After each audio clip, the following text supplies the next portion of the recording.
Welcome to the Wholistic Productivity Podcast. I'm your host, Chris LeBrun, helping you achieve your goals in every area of life so you can dream big, plan smart, and live fully. You don't need to write 3 pages a day to have a journaling practice. You just need one sentence. And I promise you, you have time for one sentence. Journaling has a bit of an image problem. When most people hear the word, they picture either a leather-bound diary with a little lock on it, very middle school vibes there, or some ultra-disciplined morning routine warrior filling up 3 pages of stream of consciousness before the sun comes up. And if neither of those feel like you probably decided a long time ago that journaling just wasn't your thing. I get it. I've been there. I journal occasionally, less consistently than I'd like, if I'm being honest. And every time I fall off the habit, the reason is the same. It felt like too big a lift to pick back up. Like I had to do it right or not at all. But here's what I've learned. Done beats perfect, even when it comes to journaling. What if instead of committing to a full journaling practice, you committed to one sentence a day, just one? What happened today? How you felt about something? What you noticed? One sentence, that's the whole requirement. Now, I know what you're thinking. What's the point of one sentence? What could that possibly add up to? Well, more than you'd expect. Here's why. One sentence a day is 365 sentences a year. That is a record of your life, your actual life, not the highlight reel version you post on social media. It's the hard days, the small victories, the random Tuesday that turned out to be really good for no particular reason, right? I love that Tuesday. Over time, that record becomes something genuinely powerful to look back on. A mirror that shows you how far you've come or what you've survived and what has mattered to you along the way. And if you want to make it even easier to start, combine it with something that you're already doing. For me, that's gratitude. I love to pair my journaling time with a gratitude practice.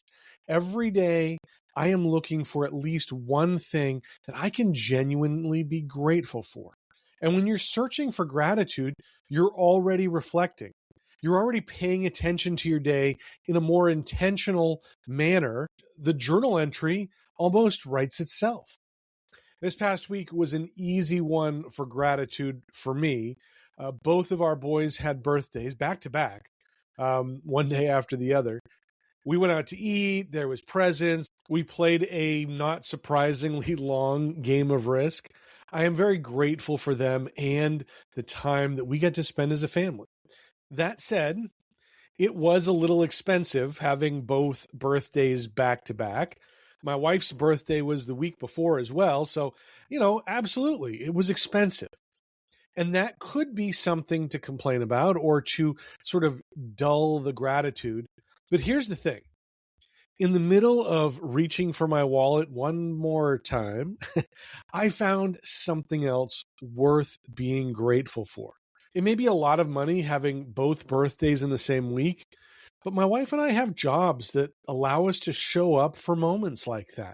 We can take the kids out and celebrate them the way that they deserve, and that's not nothing. It's actually a lot, and I'm grateful for that. And it's exactly the kind of thing that gets lost if you don't pay attention to it. And that's the magic of combining gratitude with journaling. It gives you a starting point every single day, even the days when nothing dramatic happened and you're staring at a blank page wondering what on earth you'd even write about. And look, your journal does not have to be a Dear Diary type of situation. Nobody needs to know about it. Nobody's going to read it. And you're not being graded on your prose. Think of it less like a diary and more like a personal record, a place to capture the wins, big and small. Maybe write down lessons that you learned the hard way or goal milestones that you hit. A conversation that stuck with you. a moment that you want to remember. One sentence about any of those things count. So here's the practice. Starting tonight or tomorrow morning, whichever works best for you, write one sentence. That's the whole commitment. That's it. One sentence about your day, something that you're grateful for, a win, something that you want to remember, or something that you noticed. Put it in your notes app, a cheap notebook, or a fancy journal. It doesn't matter. Just put it somewhere. Do that for a week, then 2 weeks, then a month. And one day you'll flip back through what you've written. I promise you, you will be surprised by what you find, not just because of what you recorded, but who you see in those pages. One sentence, that's where it starts.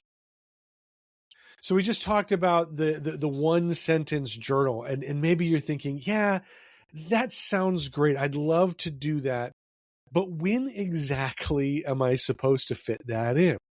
And that is a real challenge. And honestly, it's not just journaling, it's everything, right?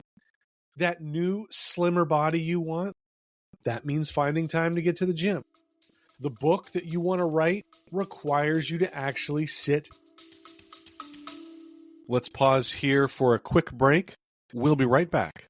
If you've ever gone down the rabbit hole of trying every to-do list or project management app, you know how exhausting it can be.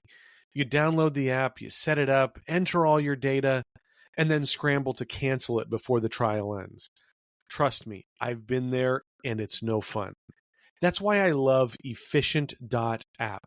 Alex and Andra, a husband and wife team, have spent over a decade testing and reviewing software of all types so that you don't have to. Calendars, project management, banking, planners, email marketing, you name it, they've covered it with honest reviews and side-by-side comparisons. And they don't sugarcoat it. If a tool isn't worth your time, they tell you straight up. I've personally found their reviews super helpful when I was trying to sort through different project management apps. It saved me a ton of time and frustration. Best of all, they often have special deals on the tools they recommend so that you can save money. I'm especially grateful to Efficient.app because they've been supporting the Wholistic Productivity Podcast since the very beginning. The best way to check them out and support the podcast is through the link in the show notes. So next time you're looking for software, let Efficient.app do the work for you. Trust me, you will not regret it.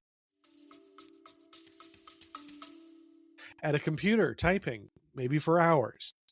The business that you're trying to launch needs networking, relationship building, and a lot of conversations to find the right people. All of it takes commitment. But commitment alone isn't enough. You need a system that makes the time for these things visible and protected. That's where a weekly routine comes in. You know, in my blog post this week, I wrote about our relationship with time and how that affects our productivity.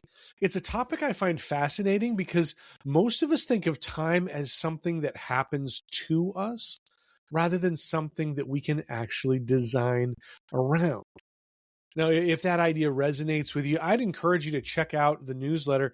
It's a free weekly look at goals and productivity, and it's different content from the podcast or what I put out on social media. If you're not already subscribed, I will drop a link in the show notes. Would love to have you subscribe to that. Like I said, it's absolutely free. Okay, back to this idea about weekly routine.